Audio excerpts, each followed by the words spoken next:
요즘 여러분들의 최애 TV 프로그램이 있으세요?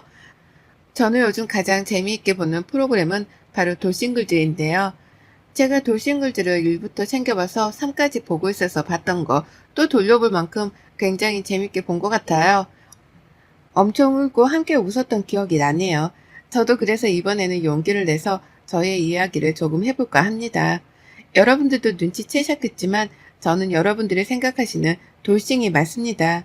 오늘은 제가 돌싱이 되어 지금의 남편을 만나게 되기까지의 저의 이야기를 들려드리도록 하겠습니다. 저는 수원시에 거주하고 있는 30대 후반의 평범한 여성입니다. 저는 어릴 적부터 집이 어려웠던지라 안 해본 일이 없을 정도로 참 열심히 살았습니다. 저희 부모님은 제가 고등학생이 되던 해 아빠가 먼저 대장암에 걸려서 돌아가시고 2년 정도 있다가 저희 엄마 또한 유방암으로 돌아가셨어요. 아빠 병간호로 오래 했던 저희 엄마는 자기 몸을 돌보지 못한 채 그렇게 쓸쓸히 돌아가셨죠. 그렇게 고등학교 졸업을 얼마 놔두지 않고 부모님 두 분이 모두 다 돌아가셨더라 저와 제 동생은 이모네 집에서 함께 살아야 했고 제가 대학교를 포기하고 직장 생활을 하려고 서울에 올라오면서 동생과 함께 살기 시작했습니다. 방 한 칸 되는 좁은 집이었지만 동생은 나처럼 살지 않기를 바라는 마음에 열심히 직장 생활을 하면서 동생 뒷바라지를 했어요. 그렇게 제 자랑인 동생은 원하고 원하던 의대에 합격했고 의대 학비가 만만치 않았기 때문에 엄마 아빠가 남겨주신 보험금과 합쳐서 동생 뒷바라지를 했어요. 동생은 열심히 공부에 졸업을 하고 대학병원 인턴을 하면서 저도 조금은 숨통이 튀어갔죠. 그런 제 생활에 한 줄기 빛이 되어주던 친구가 있었어요. 그 친구는 제가 첫 직장 생활에 함께 일했던 실습생이었어요.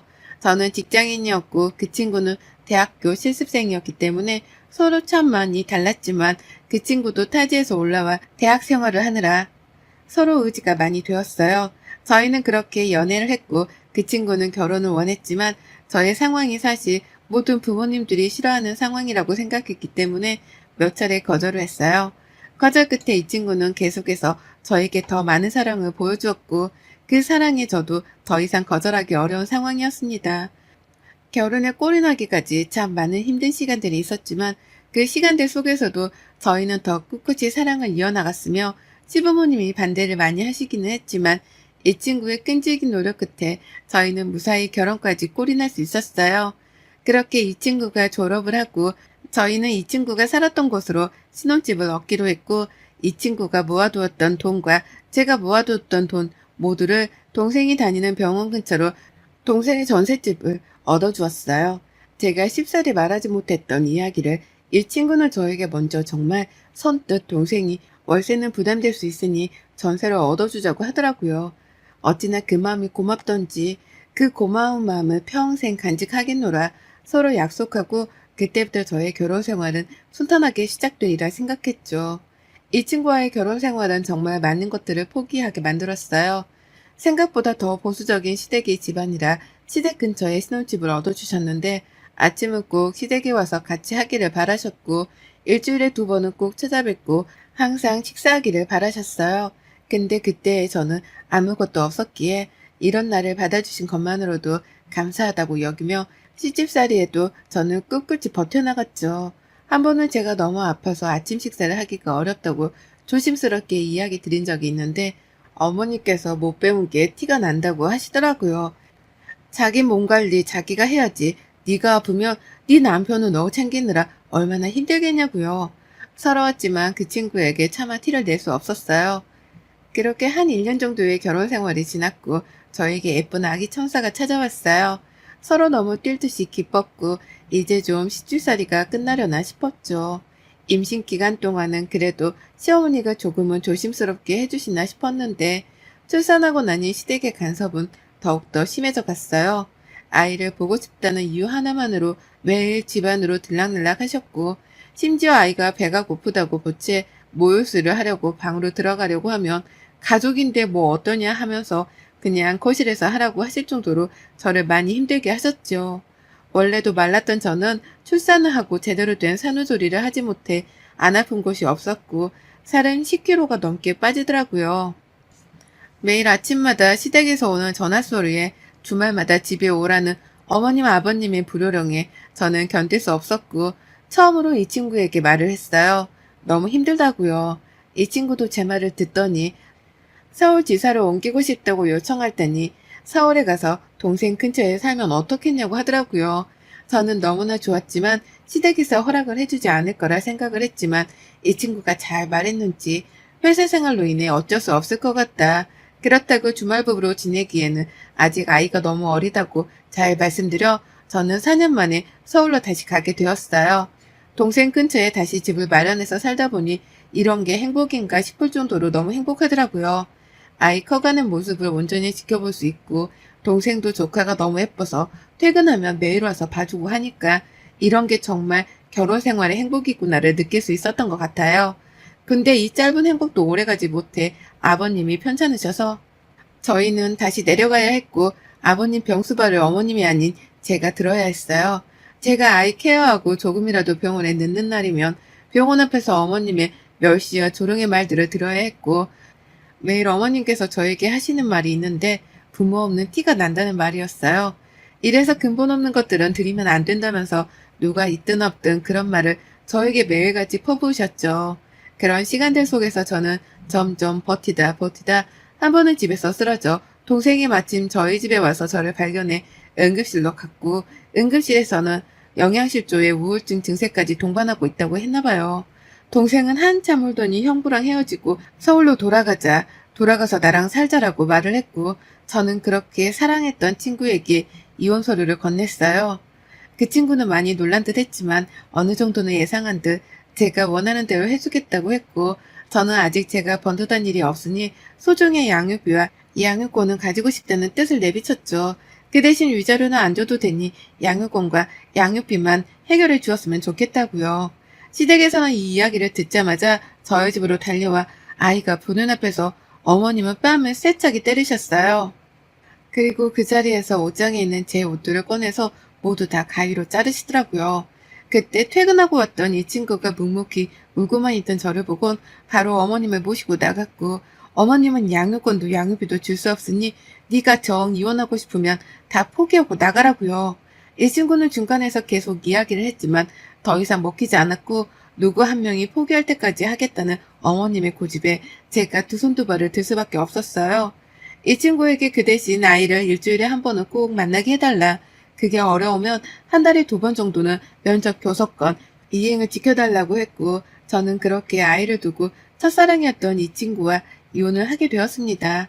저는 돌싱이 되었고 아이가 너무 보고 싶어 한동안은 정상적인 생활을 하기가 어려웠어요. 면접 교섭권을 이행하겠다고 했던 그 친구는 저에게 미안하다는 말만 되풀이 하더군요. 아이가 아직 어린데 이혼했다는 상처를 아이에게 주고 싶지 않다고요. 나중에 아이가 우리의 이야기를 잘 받아들일 수 있을 때 그때 만나는 게 어떻겠냐고요. 아이를 위한다는 그 친구의 말에 저는 아무 말도 할 수 없었고 그렇게 저는 아이를 만나지 못했어요. 그렇게 어영부영 몇 달이 흘러가고 이혼했다는 사실보다 내 아이를 볼 수 없음에 너무나 마음이 많이 아팠습니다. 그러다 동생이 저에게 울면서 이야기를 하더군요. 언니, 나는 언니가 제발 이제 행복해졌으면 좋겠어. 나를 위해서 하늘에서 우리를 지켜보는 엄마 아빠를 위해서라도 제발 부탁이야. 나는 언니가 전부인데 언니가 이렇게 무너지면 내가 어떻게 잘 살 수 있겠어.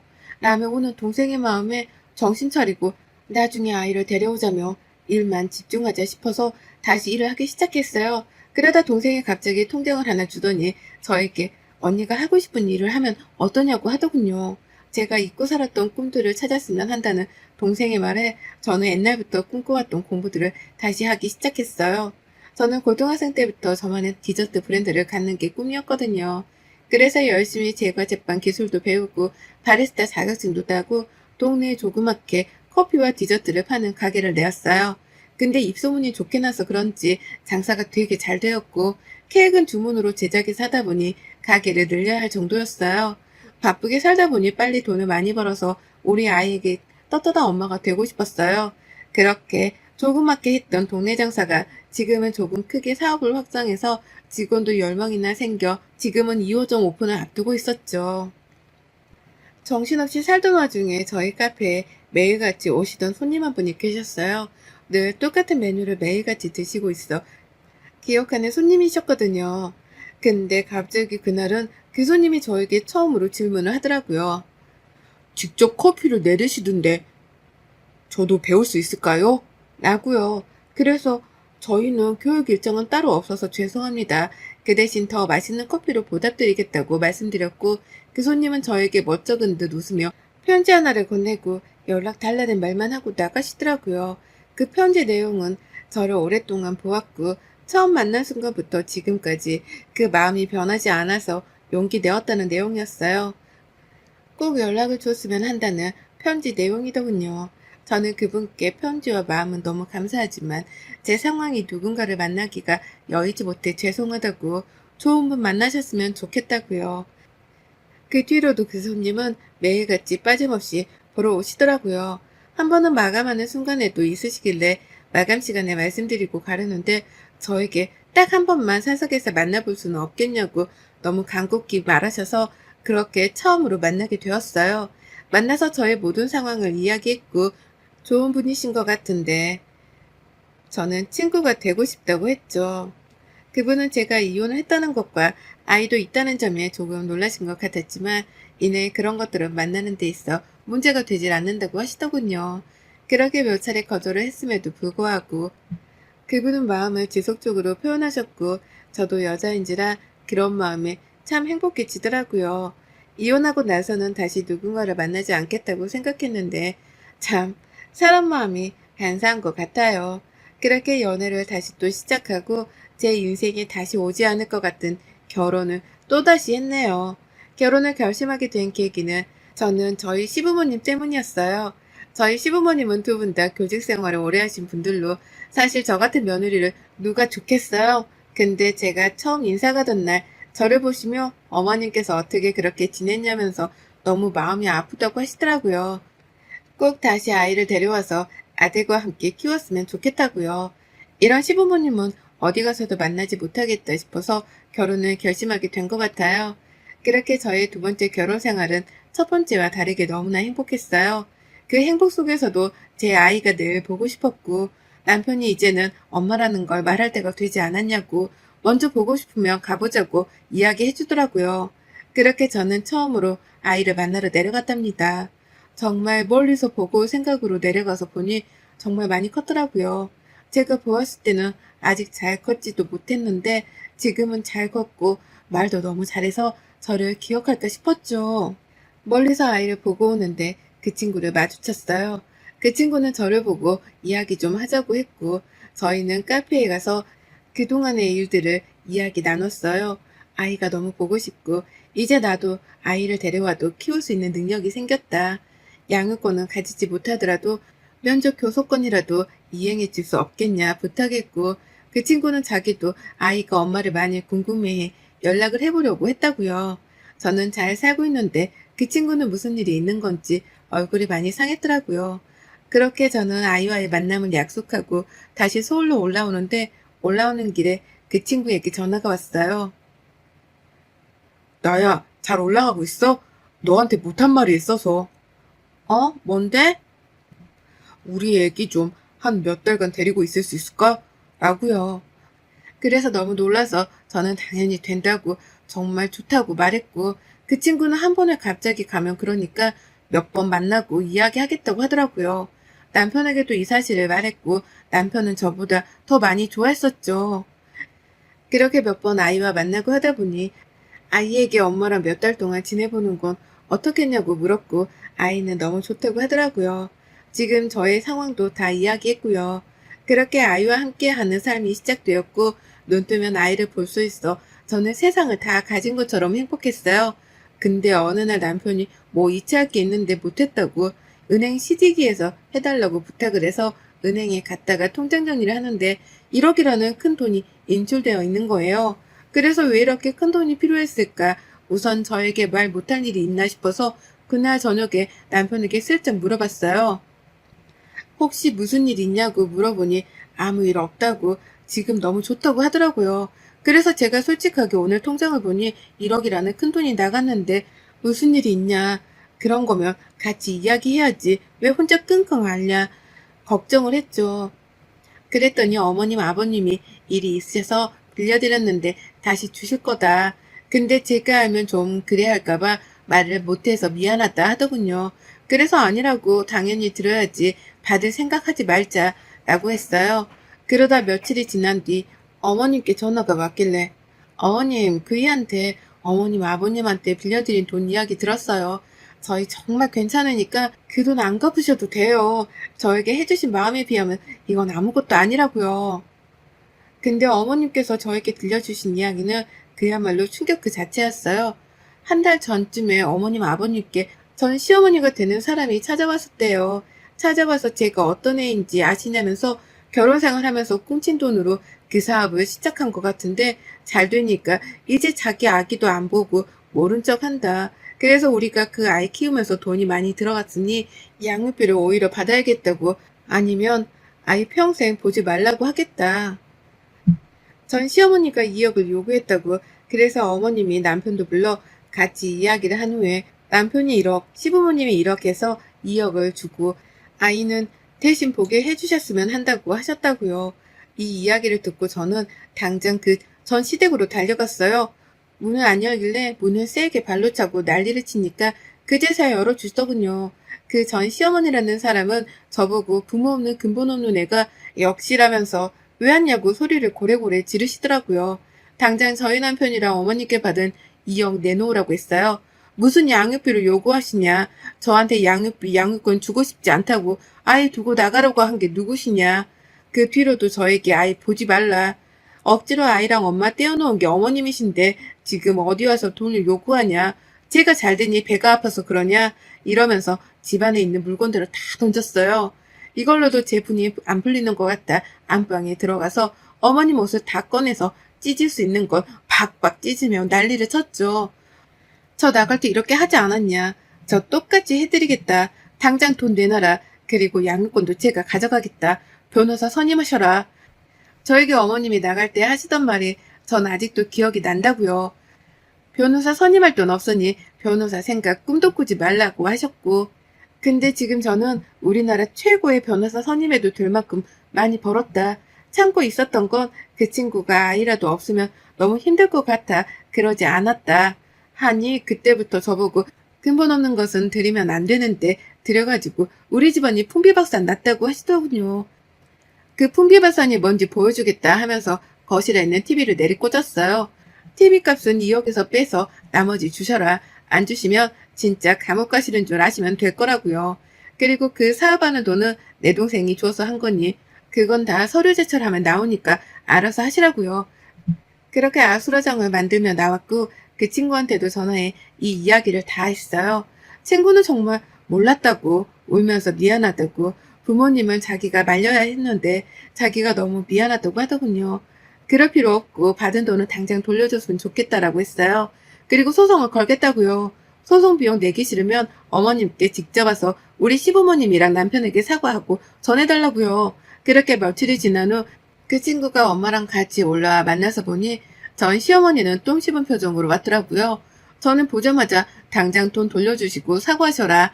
안 그러면 신고해서 진짜 콩밥 먹게 해드리는 수가 있다 하니 또 이래서 근본 없고 못 배운 것들은 상종하면 안 된다고 소리를 지르시더군요. 정말 안 되겠다 싶어서 그냥 나가려는데 저희 아버님께선 전 시어머니 앞에 있던 물을 확 뿌리시는 거예요. 그리고 그 친구한테 자네 어머님인데 이렇게 해서 미안하네. 하지만 어른이 어른답게 굴지 못해서 되겠냐면서요. 아무리 미워서 그랬다고 하지만 부모님이 먼저 돌아가신 게 며느리 잘못도 아니고 그 안에서 이렇게 동생 뒷바라지하면서 살아온 아이에게 어른으로서 위로가 아닌 못된 마음만 그렇게 먹으시니 어떻게 어른의 도리라고 할 수 있겠냐고 정신 차리면서 살라고 하시더라고요. 그리고 아이는 우리가 데려올 테니 양육권을 포기하시던 소송을 하시던 알아서 하시라고요. 그리고 제 손을 잡으시곤 나가자고 하시더라고요. 그날 어머니 아버님께 너무 죄송해서 한참을 울었어요.